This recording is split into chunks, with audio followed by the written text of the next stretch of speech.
안녕하세요. 저는 70세이고 현재 임대업으로 먹고 살고 있습니다. 부모님 밑에서 외아들로 살아가다 젊을 적 벌어놓은 돈으로 부동산 투자에 성공한 삶이어서 부러움을 사기도 했습니다.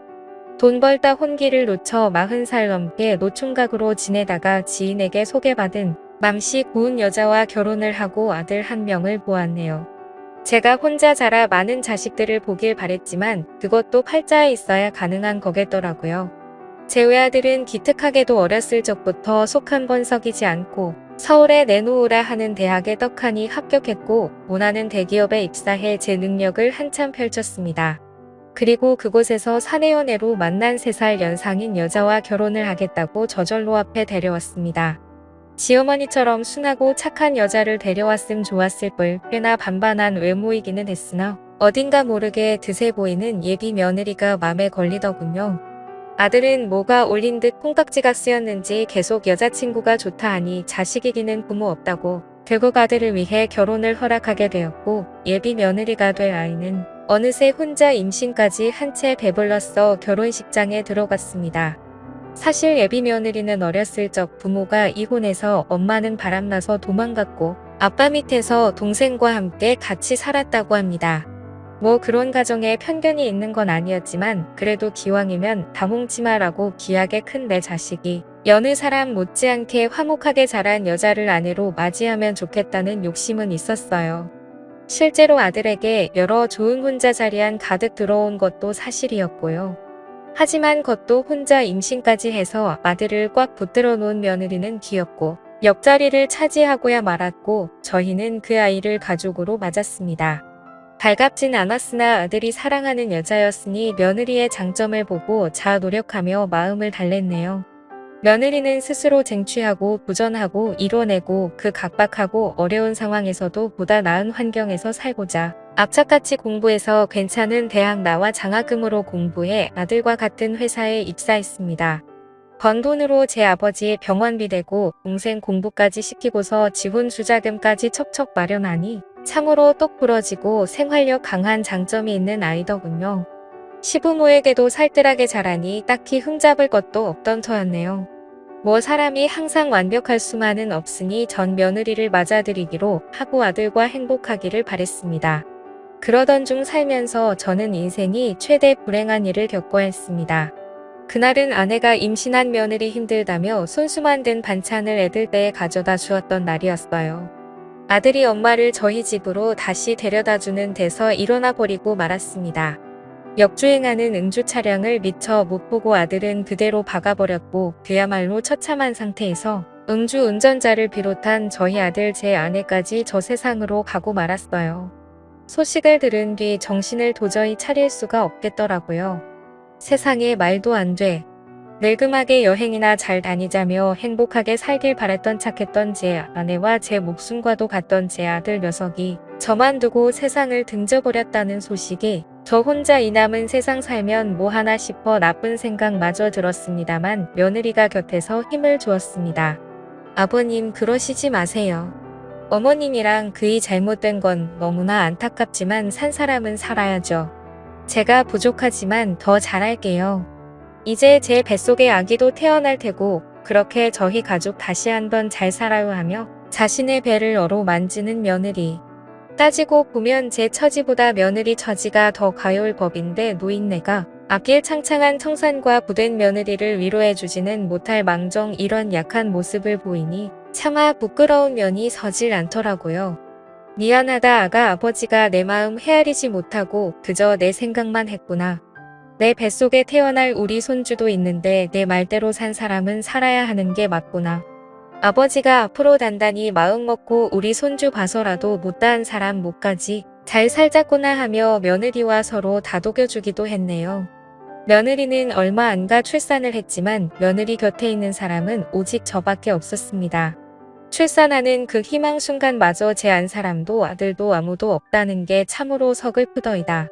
며느리와 저는 호르던 신인 상태에서 서로를 의지하며 손주와 인사를 했고 제 손주 녀석은 태어날 때부터 아비 얼굴조차 보지 못한 가엾은 신세가 되었습니다. 저는 손주를 아들만큼 어업이어 겨 며느리에게 넉넉하게 생활비를 주며 어디 밖으로 일할 생각하지 말고 오직 손주 녀석만 신경 쓰고 잘 키우라 했습니다. 처음에는 괜찮다며 제 아이니 제가 복직해서 돈 벌어 아들 교육시키겠다 했지만 그래도 어디 그런가요? 제가 없는 사람도 아니고 건물 임대로 웬만한 잘 나가는 월급쟁이 분급 이상 나오는데 저는 손주와 딱 한 며느리를 위해서 아낌없이 내주었습니다. 그렇게 6여년이라는 시간이 흘렀고 연애 때와 마찬가지로 며느리와 가까이 있는 곳에 다 자란 손주 재롱 보면서 저는 가는 세월 붙잡지도 못한 채 나이만 먹어가고 있었습니다. 며느리는 직장에 복귀하게 되었고 가까운 데 사는 제가 손주를 데리고 와 항상 저희 집에서 시간을 보내곤 식사 후 집으로 가곤 했습니다. 제가 사는 이유는 자라나면서 아들을 빼닮아가는 손주를 보는 일이었고 아들 어렸을 적과 제 안사람과 행복했을 적을 그리며 추억에 의지한 채 그저 눈 감을 날만에 기다리고 있었네요. 그러던 중 제게 들어오는 여자분이 있었습니다. 손주 유치원 같이 다니는 같은 반 아이 할머니였는데 와버린 자식을 대신해서 손녀딸을 봐주고 있는 사람이었어요. 그저 오다가다 인사하다가 이내 말 붙이는 사이로 그러다 차 마시고 식사하니 저희는 어느새 좋은 친구가 되었습니다. 정시라서 제가 정여사님이라고 불렀는데 우리 눈 감은 안사람처럼 참으로 착하고 순박한 그런 사람이었어요. 지난 아픔을 가슴에 묻은 한마늘 세월 술 한잔하며 털어놓았더니 정여사님도 속에 있는 말을 털어놓으시더라고요. 그러셨군요. 참 자식 먼저 보낸 부모 심정은 말로 다 못다 하죠. 제 팔자도 어찌나 사나운지 남편 먼저 몹쓸병으로 잃고 막내딸마저 사고사로 잃었는데 어찌나 죽지 못해 사는 목숨인지요. 얼마나 그간 힘든 삶을 사셨겠어요. 누구보다 그 심정 이해합니다. 라며 서로 자식 잃은 마음을 위로해주기도 했습니다. 절대 한 사람 아니면 제 곁을 내어줄 수 없다 여겼는데 정이라는 게 참으로 무서워 마음이 열리더라고요. 가끔 저희 집에 와서 식사를 챙겨주기도 하고 집안 청소를 해주며 제말동무를 해주었는데 어찌나 말을 곱게 하는지 젊은 청춘 마냥 막 설레거나 하진 않았지만 함께하는 시간은 참으로 즐거웠습니다. 저희는 친구 관계로 넘어 남녀로서 호감이 생겼고 점차 가까워져 요즘 사람 말로 여자친구 남자친구이지 않은 연인 사이가 되었답니다. 그런데 어느 날 미처 염두에 두지 못했던 일이 생기고 말았어요. 아버님 저 왔어요. 외근 중에 잠시 근처에 왔다가 들렸는데 저희 승준이 유치원에 잘 다녀왔어요. 웃으며 들어오는데 그때 하필 제 집에서 정여사와 그 손녀딸이 함께 시간을 보내고 있었고 정여사님은 익숙한 앞치마 차림으로 부엌에서 뭐를 한창 만들고 있었습니다. 당황스러워하는 며느리 앞에서 저는 떠든거리며 정여사님을 소개했습니다. 며느라 인사하거라 우리 손주랑 같은 반 아이 할머니란다. 라고 인사를 하니 며느리 순간 새해지다 능청스럽게 웃으며 반갑게 정여사님을 맞아주었습니다. 민가 골치가 아파지더라고요. 며느리가 드셨년이 있었으나 생각이 깊어 이해해주려니 싶기도 했지만 마음이 썩 편하지 않은 건 사실이었습니다. 며느리는 정여사님을 보낸 후 평소처럼 손주 녀석을 데려갔고 다음 날도 그 다음 날도 정여사님에 관해 어떤 것도 묻지 않은 채 흘려보냈습니다. 폭풍전야로 저는 며느리의 눈치를 보며 정여사님을 숨어서 만나는 꼴이 되어버렸고 다행히 정여사님은 제 입장을 이해해 주셨는지 서운한 내색을 굳이 드러내진 않더라고요.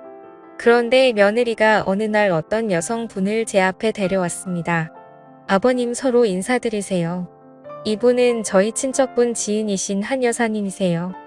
음식 솜씨도 좋고 집안일도 깔끔하게 잘하셔서 아무래도 아버님께 필요하신 분 같아 모시고 왔어요.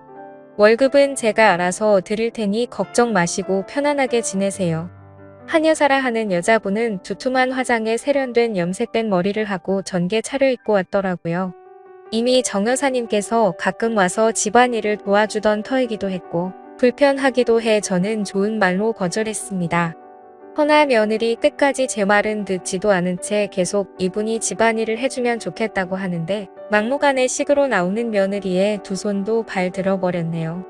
아니나 다를까 한여사가 오고 나선 정여사님은 집에 자연스레 발길 이뜸하게 되어버렸고 그 틈을 타 한여사는 제게 다가오기 시작했습니다. 늙음하게 여자복이 터졌는지 한두 번 피하고 거절하니 한여사는 자존심이 상했는지 노골적으로 저를 유혹했습니다. 오늘 저 집에 안 들어가도 돼요. 제가 얼마 전 와인 한 병을 선물로 받았는데 향기가 아주 그윽하더라고요. 저랑 괜찮으면 한 잔 부딪혀요. 라며 제게 잔을 내밀었고 저는 여러 번 괜찮다 사염이 있지만 밀어붙이다시피 해 억지로 주는 와인 한 잔을 마신 후 정신 못 차린 채 그대로 골아떨어져 버리고 말았습니다. 그 다음날 깨나 보니 깔끔하게 정돈된 방에 어느 때와 똑같은 아침을 맞아 전 안도를 하며 숨을 쉬었고 날이 밝을 때 손주를 유치원에 데려다 주며 정 여사님과 마주쳤는데 정 여사님이 어느 때와 다르게 제게 비속꽂힌 말씀을 하시더라고요. 승준 할아버지가 저 말고 댁에 계신 분이랑 그런 관계인 줄 몰랐네요. 그렇게 여러 여자를 거느리시는데 소질 있으신 분이신 줄 몰랐어요. 진짜 부끄러운 줄도 모르고 실망이네요. 라며 말씀을 하시곤 제 곁을 지나가시는데 이게 다 뭔가 싶었습니다. 다 오해라며 전 집에 있는 사람하고 아무 관계도 아니고 그 댁은 며느리가 데리고 온 친척의 지인분이고 단지 우리 집에 집안일 도와주시러 오신 분이다라고 설명했으나 감정에 앞서는 정 여사님께는 씨알도 안 먹히는 얘기였습니다. 정 여사님하고 멀어지자 그 틈을 이용해 집에 있던 한 여사는 제 마음에 들기 위해 꽃단장을 하고서 찾아와 말동무도 해주고 집안일도 깨끗하게 쳐주고 정 여사님이 제게 했던 일로서 제 마음을 사로잡으려 했습니다. 게다가 벼랑간 며느리까지 등장해 꽃다갈과 봉투를 내밀더라고요. 어머, 두 분 너무 잘 어울리세요. 그렇잖아도 제가 공연 티켓을 선물 받은 게 있는데 저 혼자 가기는 뭐 하던 참이었거든요. 요새 잘나가는 트로트 가수 공연이니 두 분이서 오붓하게 잘 다녀오시고 분위기 좋은 호텔 디너 뷔페 티켓도 함께 넣었으니 좋은 시간 보내시고 오세요. 라며 며느리까지 지원 사격을 해주니 배뜸 흘러가는 상황을 보아하니 며느리가 손을 썼는지 이런 상황을 다 염두에 두고 계획한 것 같더라고요. 워낙 영리하고 빠삭한 아이니 애써 저에 의해 그랬다고만 생각하려 했습니다. 뭐 사실 저 역시 정 여사가 그렇게 나오니 막상 실망스러움을 한 여사를 굳이 피하려 하진 않았지만 사람이 알면 알아갈수록 보관이 명관이다라는 말처럼 교양도 지식도 풍기는 외모의 분위기도 여러모로 정 여사님을 대신할 수 없겠더군요. 오히려 한 여사를 통해 정 여사님에 대한 제 마음이 확고하게 자리잡음을 느꼈고 저는 용기 내어 다시 한번 정 여사한테 다가가기로 했습니다. 저는 한 여사의 감시를 피해 몰래 정 여사님을 놀이터 뒤편으로 불러내었고 그간 구구절절 심정을 쏟아내며 제 진심을 전해주었어요. 그러자 정 여사도 어쩔 줄 모르고 서 귀엽고 여린 맘에 눈물을 훔치더라고요. 저도 실은 승준 할아버지가 보고 싶고 그립고 했어요. 제가 왜 그렇게 퍼부었나 반정도 많이 했고요. 하지만 생각할수록 제가 다가설 자리는 없는 것 같아 제 맘을 정리하기로 했습니다. 아무리 우리가 인생을 산 세월이 많다 한들 이해할 부분이 있고 도저히 이해가 안 되는 부분도 있잖아요 라고 말을 하면서 제게 휴대폰 사진을 주섬주섬 찾아 보여주더라고요. 그런데 이게 웬일인가요? 저는 휴대폰 사진을 보고 그야말로 숨이 턱 막히는 기분을 느꼈습니다. 그 사진은 바로 저와 한 여사가 한 이불을 덮고 자고 있는 모습이었어요. 그 사진이 정 여사님께 전송이 되었다는 겁니다. 저게 언제인지 생각해보니 아무래도 그때 한 여사가 제게 줬던 와인을 마시고 잠시 잠들었던 그날 같았어요. 학렬이 치받는 게 나 모르게 이런 일을 저지른 한 여사를 도저히 가만둘 수 없겠더라고요. 모종의 음모가 도사리고 있다. 여긴 저는 당장에 한 여사가 있는 집으로 들어가려 하는데 어쩐 일로 저 멀리서 며느리 차처럼 보이는 차량이 보였습니다. 평일이라 당연히 회사에 갔을 줄만 알았던 며느리는 연차를 낸 건지 어쩐 건지 가까이 다가가 보니 옆에 익숙한 얼굴의 한 여사와 얘기를 나누고 있었네요. 헌데 그 둘이 하는 얘기가 윈가 심상치 않았습니다. 야, 나 도저히 못하겠다. 저놈의 빡빡한 영감탱이 하나부터 열까지 다 맞춰주는데도 넘어올 기미가 단일도 없어. 저런 별볼일 없는 퉁퉁한 여인네랑 이런 신랑이 하는 것도 자존심 상할 판국에 일단 대접받아야겠니? 하며 더운 듯 부채질을 하고 있는 한 여사. 삐죽하게 노려보며 며느리가 입술을 깨물며 대꾸하더군요. 그래서 지금 재산 50억을 그 별볼일 없는 퉁퉁한 여인네한테 뺏기겠다고. 엄마 우리 아빠 돈 못 번다고 그놈의 돈 쫓아서 남편 자식 버리고 같이 일했던 사장놈하고 도망간 거 아니었어? 이렇게 돈 좋아하는 양반이 50억을 눈앞에 두고 포기하겠다고. 시아버지가 엄마한테 안 넘어올까봐 자신 없어진 건 아니고. 엄마 이게 대체 무슨 소리야? 분명 며느리가 한 여사한테 불렀는데 며느리는 어렸을 때 어머니가 바람나 집 나갔다고 했는데 그 엄마가 바로 한 여사라는 말입니까? 비틀거리며 거의 쓰러지기 직전이었던 전 금수만도 못한 모녀의 대화를 마저 들었습니다. 며느리의 말에 분이 일했던 한 여사는 눈알이 뒤집힐 정도로 소리를 지르더군요. 자신이 없어. 너 어따 그 여자와 날 비교하는 건데. 나의 사람 취급도 안 했던 네가 재산 상속 때문에 날 내 시아버지 옆자리에 심어놓으려는 주식검은 속내 뻔히 아는데 네가 나한테 이따위로 나와도 돼. 아쉬운 게 누군데. 서로 아쉽지 않아. 엄마는 시아버지 곁에서 받을 호감까지 생각하면 나한테 저래도 모자랄 판이야. 시아버지 저 세상 가고 나면 남은 재산 반반씩 나누기로 했으면 잘해야지. 50억이 거저 떨어지는 줄 알아. 죽 써서 정여사인지 뭔지 그 여자 주기 싫음 제대로 좀 하자고. 라고 얘기하더라고요. 그 소리를 듣는데 얼마나 손발이 부들부들 떨리던지. 손주를 봐서 그간 믿고 있었던 며느리한테 뒤통수 제대로 맞았던 저는 모든 진실을 안 이상 더 이상 가만히 있을 수 없었습니다. 떨리는 손을 가다듬고 애써 재전담 변호사한테 전화를 넣으려던 찰나 그때 한 여사가 며느리한테 찍소리도 못하고 씩씩거리며 나오더군요. 어머 깜짝이야. 아니 세상에 왜 여기 있어요? 설마 지금 여기서 우리 얘기가 엿들은 거예요? 어머 기가 막혀. 기가 막힐 노릇을 당한 게 누군데 그 배치 같은 여자는 저를 보더니 오히려 자기가 기가 막히다며 황당하다는 얼굴을 하고 있는데 지 엄마 얘기를 듣던 며느리는 단 걸음에 달려와 경악하며 아버님. 이게 어떻게 된 거냐면요. 말을 주춤거리자 저는 며느리를 붙잡고 흔들며 배신감에 치르던 채 절규했습니다. 며느리는 한동안 가만히 제게 당하고만 있다가 기왕지사 엎어진 일 갈 때까지 가보자란 심경으로 절부리치며 뻔뻔한 자태로 내지르더군요. 내가 부끄럽긴 뭐가 부끄러워요. 어머님이랑 우리 그 애한테 부끄러운 건 아버님 아니에요.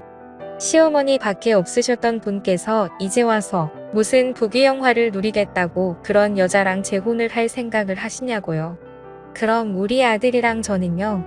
낙동강 오리알대라고요. 그 여자네 자식들은 이미 아버님이랑 지내 엄마랑 결혼하는 줄 알고 아버님 건물주인 거 알고 아주 신났던데. 그럼 며느리인 저와 제 아들은 어떻게 되는 건데요? 제가 뭐 때문에 여태까지 재혼 안 하고 아버님 곁에 있었던 노고가 몇 년인 줄 아세요? 그걸 유일한 핏줄인 우리 승준이만 물려받을 수 있는 아버님 재산을 그거를 그 여자와 나눠야 한다고요. 절대 있을 수도 없고 있어서도 안 될 일이에요. 저도 다 살자고 우리 아들 지키보자 했던 거라고요. 라고 끝까지 저 잘났다고 우리 손주 핑계만 대니 저는 며느리를 쳐내며 그 더러운 입으로 우리 손주 핑계 대지 말고 미사리 사육을 위해 우리 손주까지 이용하지 이제 우리 인연은 여기까지구나. 내 너를 기특하게 생각하고 내 자식처럼 보듬어 주려고 했는데 이런 무서운 짓거리를 꾸민 너하고는 도저히 가족으로 살 수가 없겠구나. 당장 내 곁에서 사라지고 앞으로 평생 보는 일 없으면 좋겠구나. 라고 하니 며느리는 극단적인 상황에 치닫자 울음이 나오는 걸 간신히 악문채 저를 붙잡고 선 그럼 승준이는요? 승준이도 다신 안 볼 생각인 거예요. 라고 해서 저는 한숨을 깊이 쉬고 그 어느 때보다 냉정한 결단을 내렸습니다. 승준이가 우리 손주인 건 맞지만 승준이가 내 아들로 사는 이상 난 승준이도 절대 볼 수가 없겠구나. 내 손주이기 전에 내 끔찍한 핏줄도 섞인 아이니까. 라고 말하며 한치의 망설임 없이 뒤돌아섰습니다. 며느리는 그제서야 제 진심을 깨닫고는 그 와중에 잘못을 반성하기는커녕 저를 붙잡으며 울고불고 온갖 원망을 하며 독한 원성으로 시작됐고 심지어 저를 향한 막말이나 저주도 서슴지 않았습니다. 초한 며느리를 보자니 남아있던 정마저 떨어져 관계는 파국으로 치닫게 되었습니다. 믿는 도끼에 발등 찍힌 저는 사람이 무서워져 더 이상 사람을 만날 수가 없는 지경에 이르렀고 심지어 미래를 함께하고팠던 정여사마저 믿을 수가 없어 모든 인간관계를 정리한 채 살아나가고 있습니다. 그게 벌써 2년째이네요. 가끔 며느리와 손주가 곁에 있었던 지난 세월이 그리울 때가 떠오릅니다. 이렇게 된 건 다 누구의 잘못인 걸까요? 제가 뒤늦게 정 여사와 만나 재혼하려는 게 그렇게 큰 문제였던 걸까요? 며느리가 그런 천인공로 할의를 저지를 만큼 만약 그렇다면 시간을 돌이키고 싶네요. 아무 일도 일어나지 않았을 때로 돌이키고 싶습니다. 오늘따라 먼저 떠난 아들과 제 아내가 참 그립습니다. 어쩌면 다시 만나지 못할 귀여운 손주 녀석도요. 어서 이 끔찍한 운명이 끝나길 바라며 괴로움을 털어놓고자 사연을 보내봅니다. 감사합니다.